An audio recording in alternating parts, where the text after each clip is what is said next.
afternoon and welcome to CEC Gurukul lecture. In continuation with the series on basic sociology, in today's lecture we're going to discuss on how the cinema kind of leads to the re-strengthening, reproduction and production of social inequality, mainly racial and gender inequality.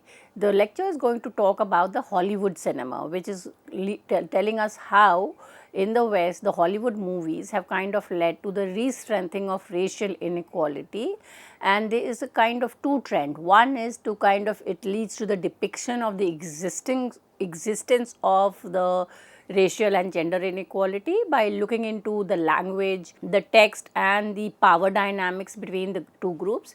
And the second is in terms of another extreme is the attempt towards kind of leading to the reformation in terms of depicting ideas of doing away with race and gender inequality, or the desire to move towards egalitarian society. So, we will try to understand how Hollywood kind of portrays this gender and racial inequality. So, the portrayal of race has long been a reflection of societal power structure, often perpetuating stereotypes and reinforcing social hierarchies. However, the depiction of each racial group has been influenced by the unique historical and political dynamics of the time. From sound systems to star power and from gender conventions to production decisions, Hollywood racial order is the result of both structural industry factor and the broader context of America's evolving race relation. However, we need to look into the historical aspect, the historical context of Asian American cinema to understand how Hollywood cinema has represented race and gender inequality. So, the cinematic representation of Asian in American film has spanned over a century. Asians have been historically portrayed as a mysterious and threatening Orient to the West. So, this mindset of the inferiority of the Asian has been there at the background in the minds of the movie creators, the directors, and in all the movies the Asian have been represented as the more docile or more fearless or the kind of less dominant group.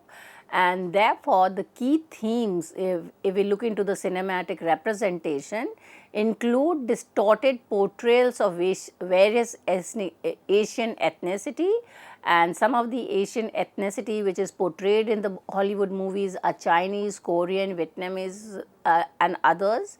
Assimilation narratives dominate with little room for positive revisionist portrayal of the Asian American experience. Hollywood has portrayed minorities based on the historical relationship with American society, and here we will look into the various racial identity which and the way it has been represented in the Hollywood. So, the first is the African Americans. They are shown predominantly as slaves or tied to the plantation, reflecting racial hierarchies of the American South. So, most of the time in the movie, if they are kind of the involvement of African, they are shown as plantation workers and the plantation owners are the Americans. So, there is a kind of an economic inequality which is intersecting with the racial inequality. The second category is the Native American. They are casted as enemies of the state, reinforcing colonial narratives. The third category is Asians. They are portrayed as barbaric threats to the Western civilization, often depicted as villains in global conflict scenario. The fourth category is Hispanic. The Hispanic are seen as lawless bandits or revolutionary, reinforcing the notion of the incompatibility with American social structure. So, the way they kind of represent the non-Americans in the movie is centered around a certain notion, certain biases, stereotypes that are emerging from the economic relation, the political relation of American society with the other Asian continent. And therefore, when we look into the African American cinema, we see that they have used four primary models to represent African Americans. The number one is segregationist films. Gone with the Wind as an iconic example of glorification of the antebellum South, perpetuating racial segregation and subjugating. The second theme is social consciousness, the movies which are kind of portraying the sense of consciousness. And the example is the movie titled Negro Cycle from 1947 to 1962, such as The Deviant Ones, attempted to address racial injustice, but often within the limitation of a white-centric viewpoint. The third idea is of a post 1970 assimilation. Movies like Lethal Weapon show African American assimilating into mainstream, predominantly white society, but often at the expense of their cultural identity. So, they are kind of assimilated into the American society only if they sacrifice the original African identity, and these are the movies which are kind of showing the process of assimilation. The fourth category is blaxploitation and hood films. These films like Shaft and Boys and The Hood embraced black power and community narratives, but also led to commercialization of the urban black life. So, the kind of the disparity or the white as a progressive society versus black as a kind of barbaric or underdeveloped, and the black are under the pressure to kind of overcome or transform the social economic life to be accepted into the urban white life, and that is how the movies are showing these transformation. So, if we look into the transition or the history behind the Hollywood cinema, we see that there are certain key errors for understanding African American cinema. The first is the 1920s. In the 1920s, African American filmmakers like Oscar Micheaux's counter-racist depictions with independent films showcasing black humanity and dignity. In the 1940s, the new Negro movement brings forth films that portray black character with more complexity and depth. 1970s, the rise of blaxploitation films gives black audience powerful albeit stereotypical heroes. 1980s, it returns to assimilationist roles, and they see black actors taking on roles that fit within the white dominated framework, suppressing more radical narrative. And therefore, if you kind of look into the way these other kind of racial group which has also been a part of the Hollywood's cinematic representation, and the other is the Hispanic cinema. The stereotyping and lack of representation.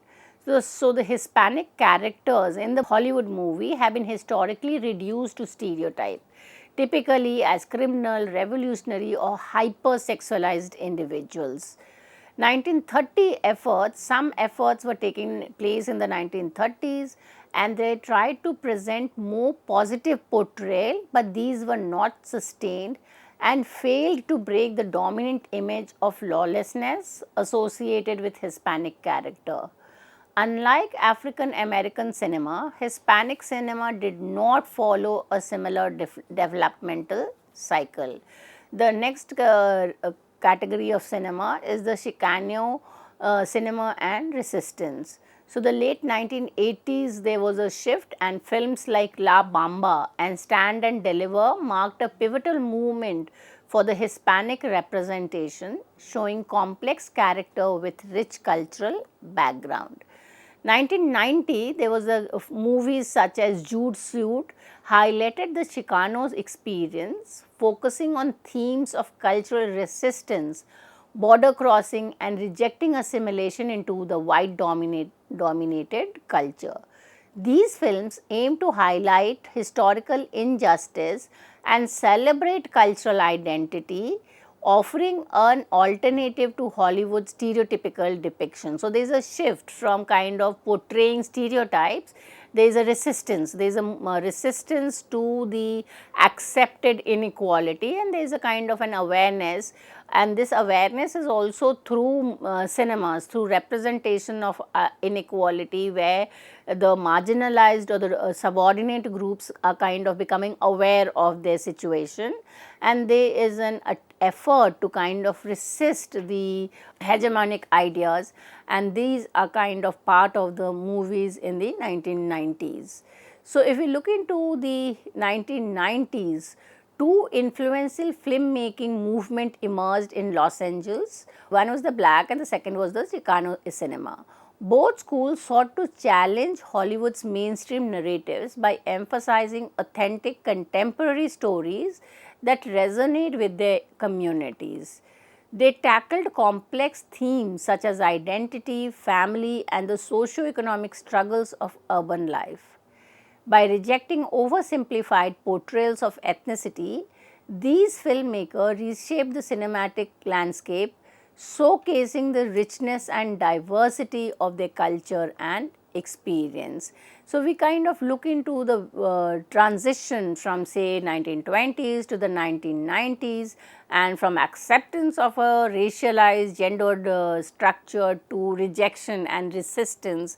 So, both the sides are being representing, but what is common in both is that by either you kind of express the reality, it is kind of provides a wider audience who becomes then aware of such a inequality, and even through when there is a resistance, then it kind of strengthens the dominant group to kind of become more racist or become more gendered in terms of teaching a lesson to the subordinate group.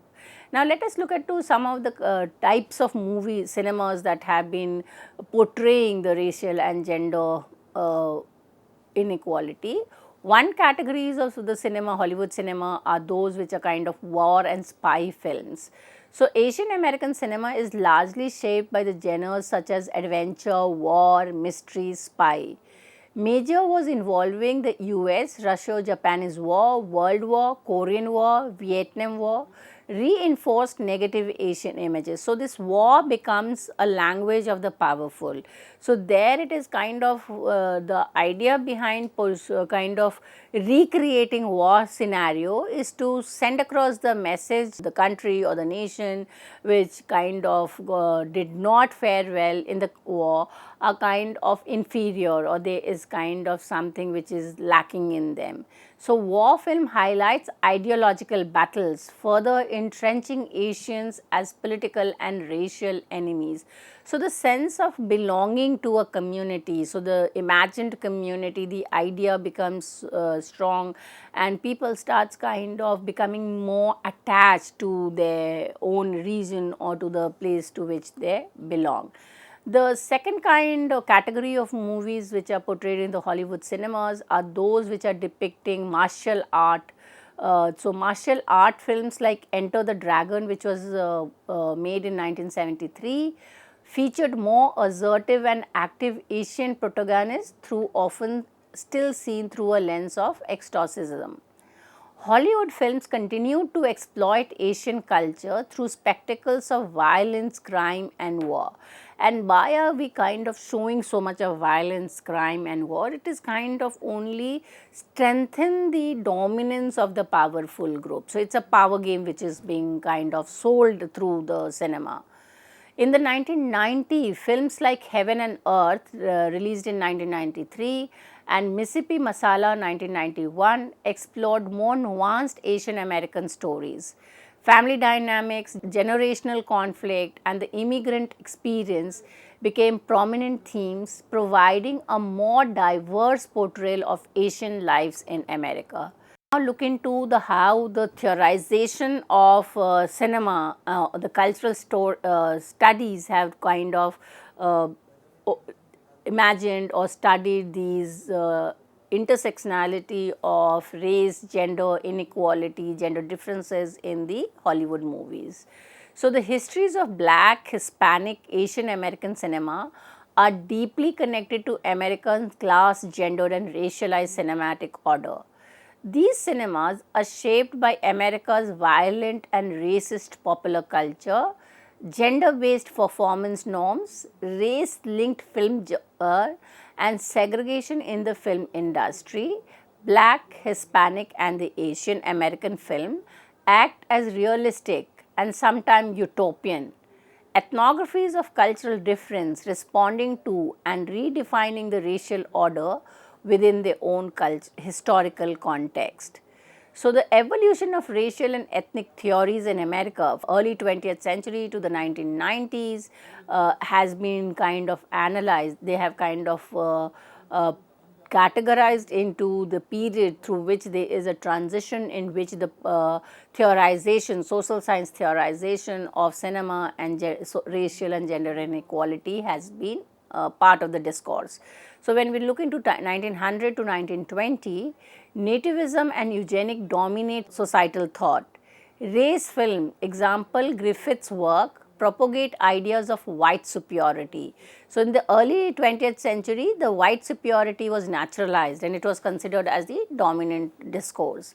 1921 to 1930, race relations cycle theory suggests that people of color will assimilate into white society with time and guidance, and white man's burden concept becomes central. So, the entire resistance to the racial order was portrayed in the movies.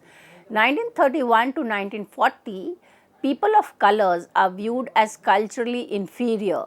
Segregation continues while debates around assimilation arises. 1941 to 1950, criticism of segregation increases under democratic leadership, and the contradiction of American race system are exposed, notably an America's dilemma. So, if we look into 1951-60, there is desegregation in the 1954, influenced by the Holocaust impact on global consciousness, and the focus shifts to personal prejudice and authoritarianism. So, the political transformation which was taking place with the formation of nation state and democratic political regime led to a shift in the way the movies were depicting racial inequality, and there was a kind of idea that this is not the true, it is kind of portraying an utopian kind of a society where racial segregation would disappear. 1961 to 1970, which is a period of civil rights movement, race becomes a moral issue. The civil rights movement leads to debate on violence versus non-violence, and miscegenation laws are repealed. Immigration Act of 1965 boost immigration, especially from Asia and Latin America.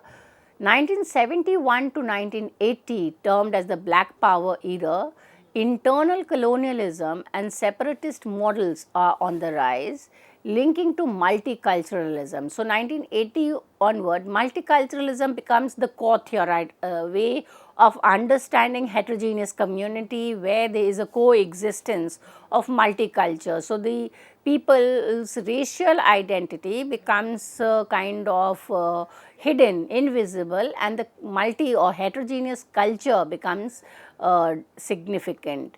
1981-1919, the producers' wars on drugs, Miami race riots, and conservative resistance to affirmative action and multiculturalism is further strengthened. 1990s, criticism of multiculturalism begins, and there is a kind of going back to the affirmative action program. Rise in race riots and recognition of the failure of assimilation model. So, by the 1990, the multiculturalism is kind of considered as a non-workable idea where individual racial identity becomes, so the identity politics becomes significant, and the idea is not of kind of looking about the heterogeneity, but to kind of contest between which is a kind of a pure or a bit kind of refined race compared to the other. And that is why, say 1990s onward, we see there is a whole idea of the cinema of resistance. So, politically progressive narratives become part of the Hollywood cinema, and the text presents a politically progressive narrative that is not continuous but moves across various models of class and race relation, intersecting with theories on race, culture, whiteness, ethnicity, sexuality, gender, and other social dynamics. The text presents a politically progressive narrative that is not continuous but moves across various models of class and race relation, intersecting with theories on race, culture, whiteness, ethnicity, sexuality, gender, and other social dynamic.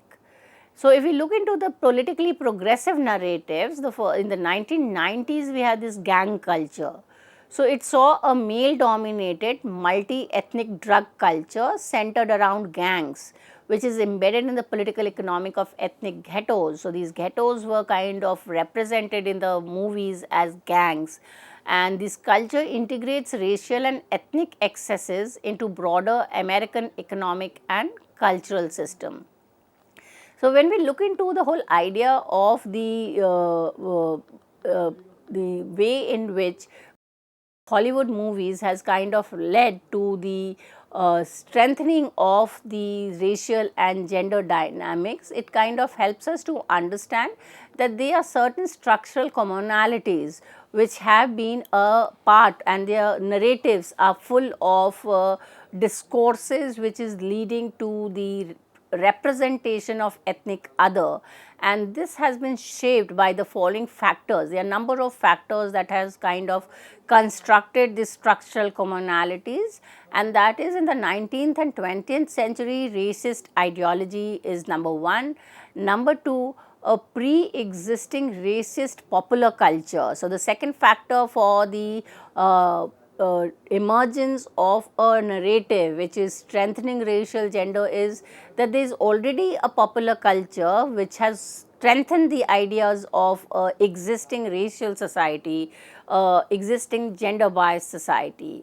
The third is an early racist silent cinema.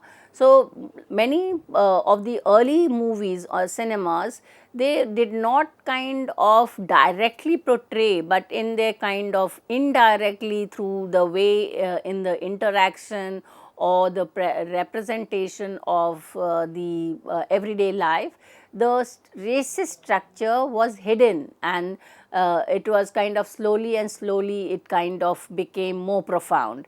The fourth factor is the advent of sound film. So, the sound, the loudness, the entire environment, the aura which is created around, say, the showing wars or violence, so kind of the sound which kind of is a powerful mechanism to so the power of the dominant and kind of silence those on the other side. So, the sound development in the way in which it could kind of showcase sounds of war, violence was important in terms of constructing the narratives of racial and gender inequality.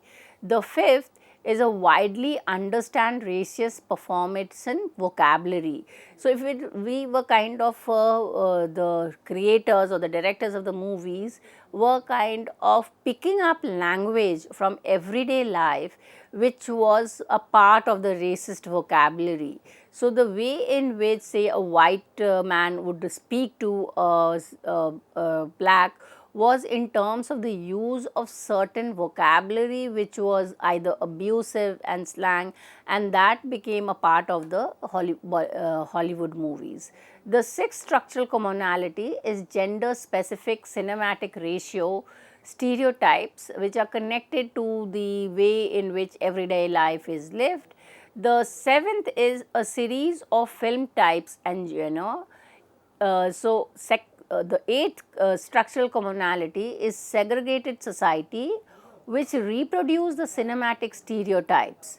So, we have given examples of a number of movies in which these cinemas are reproducing the stereotypes. For instance, you kind of showing that the men are warriors and they kind of are protectors, or you are kind of showing that the blacks are kind of criminals, or they are so those certain stereotypes are reproduced in the Hollywood movie. The ninth is pre-existing star system contained within a vertically integrated studio production system which used a racist film production code. So, there was a kind of also the kind of coding, you were kind of not directly visible to that there is a racist element, but you were kind of using certain kind of coding or certain kind of a star system to display the existence of racial relations. The 10th is the production of literary and traumatic works with racial themes that could be made into movies, including those in the post-war too.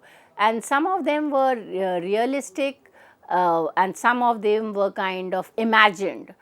So, lot of kind of the production of movies, especially when it is selling in the market, are kind of working with the reality. They are kind of adding on to the already racist or gendered relation, and the kind of romanticizing or dramatizing it so that it kind of appeals to a wider public. The 12th is American military history.